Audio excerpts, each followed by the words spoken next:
Hi hello ಎಲ್ಲರಿಗೂ ನಮಸ್ಕಾರ, welcome back to my channel. ಎಲ್ಲರೂ ಹೇಗಿದ್ದೀರಾ? ಎಲ್ಲರೂ ಚೆನ್ನಾಗಿದ್ದೀರಾ ಅಂದ್ಕೊಂಡಿದ್ದೀನಿ. ನಾನು ಕೂಡ ಚೆನ್ನಾಗಿದ್ದೀನಿ. ಹಾಗೆ ಇವತ್ತಿನ ವ್ಲಾಗು ಫ್ರೈಡೇ ವ್ಲಾಗ್ ಆಗಿದೆ. ಸ್ಯಾಟರ್ಡೆ ಅಂತಂದು ಬರೀ ಸ್ಯಾಟರ್ಡೇನೇ ಬರ್ತಿದೆ, ಫ್ರೈಡೇ ವ್ಲಾಗ್ ಆಗಿದೆ. ಇವತ್ತು ಏನು ಸ್ಪೆಷಲು ಅಂತಂದರೆ, ಇವತ್ತು ನಾವು ಕೂಡ ನಮ್ಮ ಅತ್ತೆ ಮನೆಗೆ ಹೋಗ್ತಾ ಇದ್ದೀವಿ. ಬರೀ ಓಡಾಡೋದೇ ಆಗಿದೆ. ಬೆಂಗಳೂರಿಂದ ದಾವಣಗೆರೆಯಿಂದ ಬೆಂಗಳೂರು, ಈಗ ಅತ್ತೆ ಮನೆಗೆ ಹೋಗ್ತಾ ಇದ್ದೀನಿ. ಎಲ್ರಿಗೂ ಗೊತ್ತಿರೋ ಪ್ರಕಾರ ಅತ್ತೆ ಮನೆ ಇರೋದು ಕೊಪ್ಪಳದಿಂದ ಒಂದು 25 ಕಿಲೋಮೀಟರ್ಸ್ ಅನಿಸುತ್ತೆ. ಅಲ್ಲಿ ಕುಕ್ನೂರ್ ಅಂತ ಅಂದ್ಬಿಟ್ಟು ಅಲ್ಲಿ ಇರೋದು ನಮ್ಮ ಅತ್ತೆಯವರು. ಸೊ ಅಲ್ಲಿ ಹೋಗಬೇಕು. ಮತ್ತು ಅಲ್ಲೊಂದು ಸ್ವಲ್ಪ ಕೆಲಸಗಳಿದೆ, ಹೊರಗಡೆ ಹೋಗೋಂಥದ್ದು. ಈ ಸತಿ ಏನಾಗ್ಬಿಟ್ಟಿದೆ ಅಂತಂದರೆ, ಬರೀ ಎಲ್ಲಿ ಹೋದ್ರೂ ಬರೀ ಜರ್ನಿನೇ ಆಗ್ಬಿಟ್ಟಿದೆ. ಅಷ್ಟು ಜರ್ನಿಗಳನ್ನ ಮಾಡಬೇಕಾಗುತ್ತೆ. ಅಲ್ಲಿ ಹೋದ್ರೂ ಅಷ್ಟೇನೆ. ಇವರು ಒಂದು ಗೆಟ್ ಟುಗೆದರ್ ಪಾರ್ಟಿ ಮಾಡ್ಕೋತಿದ್ದಾರೆ, ನನ್ನ ಹಸ್ಬೆಂಡು. ನೋಡಬೇಕು, ಅಲ್ಲಿ ರೆಸಾರ್ಟಲ್ಲಿ ಪ್ಲ್ಯಾನ್ ಮಾಡಿದಾರಂತೆ. ನನಗೂ ಗೊತ್ತಿಲ್ಲ ಅಲ್ಲೋಗಿ ಏನೇನು ಪ್ಲ್ಯಾನು ಅಂತ ಅಂದ್ಬಿಟ್ಟು. ನಮ್ಗೆ ಅಲ್ಲೋದ್ಮೇಲೆ ಗೊತ್ತಾಗುತ್ತೆ. ಸೊ ಇವಾಗ ನಾವು ಅತ್ತೆ ಮನೆಗೆ ಹೋಗ್ತಾ ಇದ್ದೀವಿ. 11 ಗಂಟೆ 11 ಆಗಿದೆ ಇವಾಗ ಟೈಮು. 12:30 ಹಾಗೆ ಹೊರಡಬೇಕು ಅಂತ ಡಿಸೈಡ್ ಮಾಡಿದ್ದೀವಿ.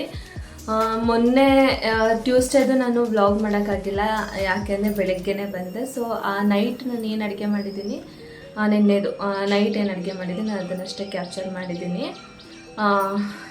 ನಾನು ಮಾಡಿರೋದು ಕ್ಯಾರೆಟ್ ಕೂಟು. ಅರ್ಜೆಂಟಾಗಿ ಏನಾದರೂ ನಾನ್ ವೆಜ್ ಇಷ್ಟಪಡ್ತಿರ್ತಾರೆ ಒಬ್ಬೊಬ್ಬರು, ಅವ್ರಿಗೆ ಈ ಥರ ಏನಾದರೂ ಮಾಡಿಕೊಟ್ಬಿಟ್ರೆ ನಿಜವಾಗ್ಲೂ ಇಷ್ಟಪಡ್ತಿರ್ತಾರೆ, ತುಂಬಾ ಚೆನ್ನಾಗಿರುತ್ತೆ. ಹಾಗೆ ಇದಕ್ಕೆ ನಾನು ಕಾಂಬಿನೇಷನ್ ಒಂದು ಚಪಾತಿ ಮಾಡ್ಕೊಂಡಿದ್ದೀನಿ ಅಷ್ಟೇ. ಚಪಾತಿ ರೈಸ್ ಅದೇ ಕೂಟ್ ಮಾಡ್ಕೊಬಿಟ್ಟಿದ್ದೀನಿ. ಮತ್ತು ಜಾಸ್ತಿ ಹೆವಿನೂ ಮಾಡಿಲ್ಲ, ಇದು ಸ್ವಲ್ಪ ಲೈಟಾಗಿ ಮಾಡ್ಕೊಂಡಿದ್ದೀನಿ. ಹಾಗೆ ಇವತ್ತು ನಾಷ್ಟಕ್ಕೂ ಕೂಡ ಇಡ್ಲಿ ತಂದಿದ್ರು ಹೊರಗಡೆಯಿಂದ. ಸೊ ಇಡ್ಲಿ ಎಲ್ಲ ತಿನ್ಕೊಂಡು ಹೋಗ್ತಾ ಇದ್ದೀನಿ. ಇವತ್ತು ಪೂರ್ತಿ ವ್ಲಾಗು ಇವಾಗ ಕಂಟಿನ್ಯೂ ಮಾಡ್ತದೆ. ಅಂದರೆ ಅಪ್ಲೋಡ್ ಮಾಡಿದ್ದೀನಿ ಆಲ್ರೆಡಿ. ಇವತ್ತು ನೆನ್ನೆದೆಲ್ಲ ಸೇರಿ ನೆನ್ನೆದು ಇವತ್ತಿನ ಪೂರ್ತಿ ನಾನು ಅಪ್ಲೋಡ್ ಮಾಡ್ತಾಯಿದ್ದೀನಿ. ಸೊ ನೋಡ್ಕೊಂಡು ಮಾಮೂಲಿ ಸ್ಟವ್ ಎಲ್ಲ ಹಚ್ಕೊಂಡು ಒಂದು ಕಡಾಯಿನ ಇಟ್ಕೊಂಡಿದ್ದೀನಿ. ಅದಕ್ಕೆ ನಾನು ಸ್ವಲ್ಪ ಎಣ್ಣೆನ ಹಾಕೋತಾ ಇದ್ದೀನಿ. 2 ಇಂಚ್ ಆಗೋಷ್ಟು ಚಕ್ಕೆ, 4 ಲವಂಗನ ಹಾಕ್ಕೊಂಡು ನೆಕ್ಸ್ಟ್ ನಾನು 1-2-3 ಇಂಚ್ ಆಗೋಷ್ಟು ಶುಂಠಿನ ಹಾಕೋತಾ ಇದ್ದೀನಿ. ಹಾಗೆ ಬೆಳ್ಳುಳ್ಳಿನೂ ಅದರ ಅಳತೆಗೆ ಹಾಕೋತಾ ಇದ್ದೀನಿ. ಇದನ್ನೆಲ್ಲ ಹಾಕ್ಕೊಂಡು ಸ್ವಲ್ಪ ಫ್ರೈ ಮಾಡ್ಕೋಬೇಕಾಗುತ್ತೆ. ಇದೆಲ್ಲ ಸ್ವಲ್ಪ ಫ್ರೈ ಎಲ್ಲ ಆದಮೇಲೆ ನಾನು 1 ಈರುಳ್ಳಿನ ಹೆಚ್ಚಿಟ್ಕೋತಾ ಇದ್ದೀನಿ. 1 ಈರುಳ್ಳಿ ಸಾಕಿದ್ದಕ್ಕೆ 1 ಈರುಳ್ಳಿನ ಹಾಕ್ಕೊಂಡು ಕೂಡ ಫ್ರೈ ಮಾಡ್ಕೋತಾ ಇದ್ದೀನಿ.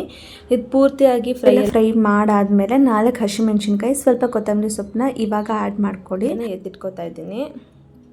ಹಾಗೆ ಅದೇ ಕಡೆಗೆ ಸ್ವಲ್ಪ ಎಣ್ಣೆ ಹಾಕಿ ನಾನು ಇದಕ್ಕೆ 1 ಇಂಚ್ ಆಗೋಷ್ಟು ಚಕ್ಕೆ, 1/2 ಸ್ಪೂನ್ ಆಗೋಷ್ಟು ಕಸ್ತೂರಿ ಮೆಂತ್ಯನ ಹಾಕೋತಾ ಇದ್ದೀನಿ. ಹಾಗೆ ಈರುಳ್ಳಿನ ನಾನು ಉದ್ದುದ್ದ ಹೆಚ್ಕೊಂಡು ಹಾಕೋತಾ ಇದ್ದೀನಿ. ಈರುಳ್ಳಿ ಪೂರ್ತಿಯಾಗಿ ಫ್ರೈ ಆದಮೇಲೆ ನಾನು ಹೆಚ್ಚಿಟ್ಕೊಂಡ್ರೆ ಅಂತ ಕ್ಯಾರೆಟ್ನ ಹಾಕೋತಾ ಇದ್ದೀನಿ. ನೀವು ಈ ಸೈಜ್ ಹೆಚ್ಚಿಟ್ಕೊಂಡ್ರೆ ಆಯಿತು. ಕ್ಯಾರೆಟ್ನ ಹಾಕೋತಾ ಇದ್ದೀನಿ. ಹಾಗೆ ನಾನು ಸಣ್ಣದಾಗಿ ಹೆಚ್ಚಿಟ್ಕೊಂಡಿರೋಂಥ ಬೀನ್ಸ್ನು ಕೂಡ ಹಾಕೋತಾ ಇದ್ದೀನಿ.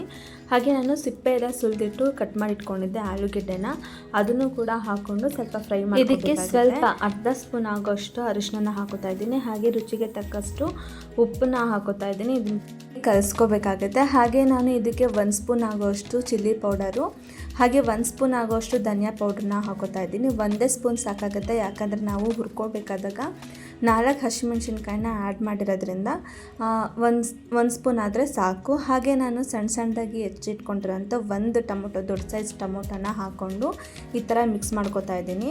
ಇದೊಂದು ಅರ್ಧ ಗಂಟೆ ಬೇಯಕ್ಕೆ ಬಿಡಬೇಕಾಗುತ್ತೆ. ಅಷ್ಟೊತ್ತಿಗೆ ಮಸಾಲೆ ರೆಡಿ ಮಾಡ್ಕೊಳ್ಳೋಣ ಅಂತ ಒಂದು ಜಾರ್ಗೆ 1 ಕಪ್ಪಲ್ಲಿ 1/4 ಕಪ್ ಆಗೋಷ್ಟು ತೆಂಗಿನಕಾಯಿನ ತೊಗೋತಾ ಇದ್ದೀನಿ. ಹಾಗೆ 1 ಸ್ಪೂನ್ ಆಗೋಷ್ಟು ಕಡಲೆಪಪ್ಪು, ಹಾಗೆ ನಾನು ಹುರಿದಿಟ್ಕೊಂಡಿರೋಂಥ ಮಸಾಲೆನ ಈ ಥರ ಸ್ವಲ್ಪ ನೀರು ಹಾಕಿ ರುಬ್ಬಿಟ್ಕೋತಾ ಇದ್ದೀನಿ.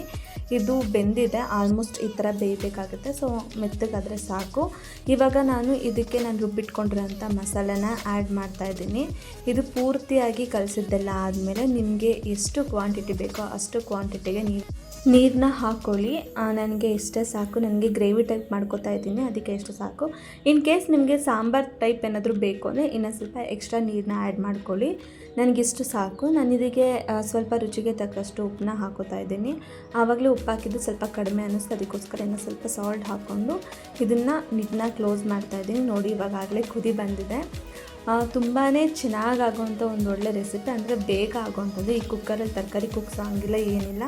ಈಸಿಯಾಗಿ ಮಾಡ್ಕೋಬೋದು. ಲಾಸ್ಟಾಗಿ ಕೊತ್ತಂಬರಿ ಸೊಪ್ಪು 1 ಸ್ಪೂನ್ ಆಗೋಷ್ಟು ನಾನು ಬಟರ್ನ ಹಾಕ್ಕೊಂಡು ಮಿಕ್ಸ್ ಮಾಡ್ಕೊತಾ ಇದ್ದೀನಿ. ಬಟರ್ ಆಪ್ಷನಲ್ಲು, ಬಟರ್ ಇಲ್ಲ ಅಂದರೆ ಅಟ್ಲೀಸ್ಟ್ ಗೀನಾದರೂ ಹಾಕ್ಕೋಬೋದು. ಗೀನೂ ಇಲ್ಲ ಅಂತಂದರೆ ಪರವಾಗಿಲ್ಲ, ಹಾಗೆ ಬಿಟ್ಟರು ನಡೆಯುತ್ತೆ. ತುಂಬಾ ಚೆನ್ನಾಗಾಗುತ್ತೆ, ಈಸಿಯಾಗಿ ಬೇಗ ಮಾಡ್ಕೋಬೋದು ಅಂತ ಅಷ್ಟೇ. ಇದಕ್ಕೆ ಚಪಾತಿ, ಅನ್ನ, ಮುದ್ದೆ ಆಲ್ಮೋಸ್ಟ್ ಎಲ್ಲದಕ್ಕೂ ಒಳ್ಳೆ ಕಾಂಬಿನೇಷನ್ ಅಂತಲೇ ಹೇಳ್ಬೋದು.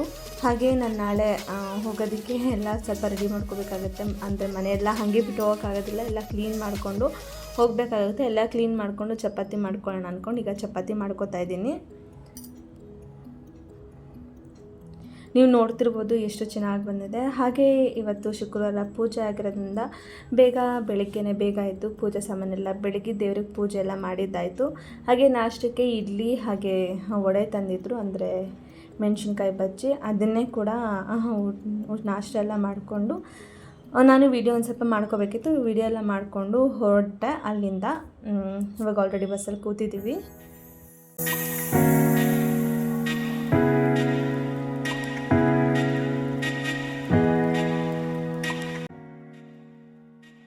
ಮಲ್ಲಿಗೆ ಎಷ್ಟೊತ್ತಾದ್ರೂ ಲಹರಿ ಕಣ್ಣಿಗಂತೂ ನಿದ್ದೆನೇ ಬರಲಿಲ್ಲ.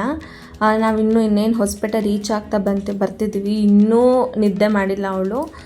ಹೋಗಲಿ, ಅವ್ರ ಅಪ್ಪನಿಗೂ ನಿದ್ದೆ ಕೊಟ್ಟಿಲ್ಲ, ಅಷ್ಟು ಮಾತಾಡ್ತಿದ್ಲು.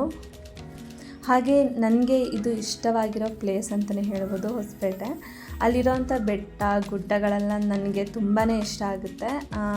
ನಾವಿನ್ನೂ ಟ್ರೈನಲ್ಲಿ ಬಂದರೆ ಇನ್ನೂ ತುಂಬ ಚೆನ್ನಾಗಿರುತ್ತೆ, ವ್ಯೂಸ್ ಇರುತ್ತೆ ನೋಡೋ ಅಂಥದ್ದು. ನೋಡಿ ಕಾಣಿಸ್ತಿರ್ಬೋದು. ಸೈಡ್ ಹೋದರೆ ರಿವರ್ ಕಾಣಿಸುತ್ತೆ, ತುಂಗಭದ್ರಾ. ಅದು ತುಂಗಭದ್ರಾ ಡ್ಯಾಮು ತುಂಬ ಚೆನ್ನಾಗಿರುತ್ತೆ. ನನಗಂತೂ ಆ ಕಡೆ ಹೋದರೆ ಅದಿಷ್ಟ ಆಗುತ್ತೆ. ಹಾಗೆ ಈ ಕಡೆ ಬಂದರೆ ಫುಲ್ಲು ಗುಹೆ. ಇಲ್ಲಿ ಒಳಗಡೆ ಹೋಗಿ ಆಚೆ ಬರೋದೇ ಒಂಥರ ಥ್ರಿಲ್ ಅನಿಸುತ್ತೆ. ನೋಡಿ ಆಚೆ ಎಷ್ಟು ವ್ಯೂಸ್ ಚೆನ್ನಾಗಿ ಕಾಣುತ್ತೆ ಗೊತ್ತಾ. ನಾವಿವಾಗ ಬಂದಿದ್ರಲ್ಲ, ಅದು ಅಲ್ಲಿ ಆ ಥರ ಗುಹೆ ಒಳಗಡೆ ನಾವು ಬಂದಿದ್ದು. ಕಾಣಿಸ್ತಿದ್ಯಾ ನಿಮಗೆ? ಅಷ್ಟು ದೂರದಲ್ಲಿದೆ ನೋಡಿ, ಆ ಥರ ಗುಹೆ ಒಳಗಡೆ ನಾವು ಬಂದಿದ್ದು. ಲಹರಿಗಂತೂ ಅವ್ರ ಅಜ್ಜಿ ಮನೆಗೆ ಹೋಗ್ತಿರೋದಕ್ಕಂತೂ ಫುಲ್ಲು ಖುಷಿಯಾಗಿದೆ. ಅದರಲ್ಲೂ ಅವ್ರ ಅತ್ತೆ ಎಲ್ಲ ಬಂದಿದ್ದಾರೆ, ಅವ್ರ ಕಸಿನ್ಸ್ ಎಲ್ಲ ಒಟ್ಟಿಗೆ ಸೇರ್ತಿದ್ದಾರೆ.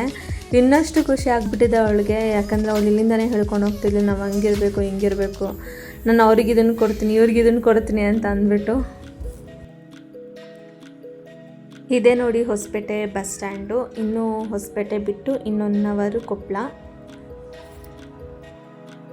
ಕೊಪ್ಪಳದಿಂದ ಹೊರಟಿದ್ದೀವಿ ಕುಕ್ನೂರಿಗೆ. 25 ಕಿಲೋಮೀಟರ್ಸ್ ಇದೆ.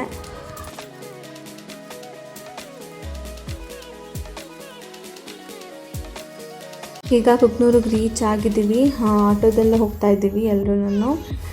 ಇನ್ನೇನು ಸ್ವಲ್ಪ ದೂರದಲ್ಲಿ ಅತ್ತೆ ಮನೆ ಇದೆ, ಅಲ್ಲಿ ಹೋಗಿ ವ್ಲಾಗ ಕಂಟಿನ್ಯೂ ಮಾಡೋಕ್ಕಾಗುತ್ತೋ ಇಲ್ವೋ ಗೊತ್ತಿಲ್ಲ. ಸೊ ಅದಕ್ಕೋಸ್ಕರ ಇಲ್ಲೇ ಹೆಣ್ಣು ಮಾಡಿಬಿಡೋಣ ಅಂತ ಅಂದ್ಕೊಂಡಿದ್ದೀನಿ. ಲಹರಿಗಂತೂ ಫುಲ್ ಖುಷಿಯಾಗಿ ಅವಳು ಮಲ್ಲಿಗೆ ಎಲ್ಲ ಬಿಡಿ ಬಸ್ಸಲ್ಲಂತೂ ಹಂಗಿದ್ದು ಬಂದಿದ್ದಾಳೆ.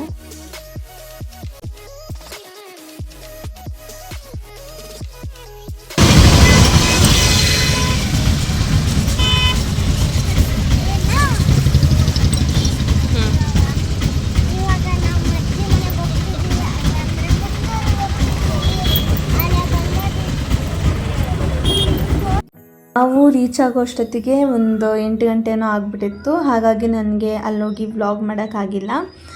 ಈ ವಿಡಿಯೋ ನಿಮಗೇನಾದರೂ ಇಷ್ಟ ಆಗಿದ್ರೆ ಲೈಕ್ ಮಾಡಿ, ಶೇರ್ ಮಾಡಿ, ಸಬ್ಸ್ಕ್ರೈಬ್ ಮಾಡಿ ಅಂತ ಹೇಳ್ತಾ ಇವತ್ತಿನ ವ್ಲಾಗ್ನ ಇಲ್ಲಿಗೆ ಎಂಡ್ ಮಾಡ್ತಾಯಿದ್ದೀನಿ.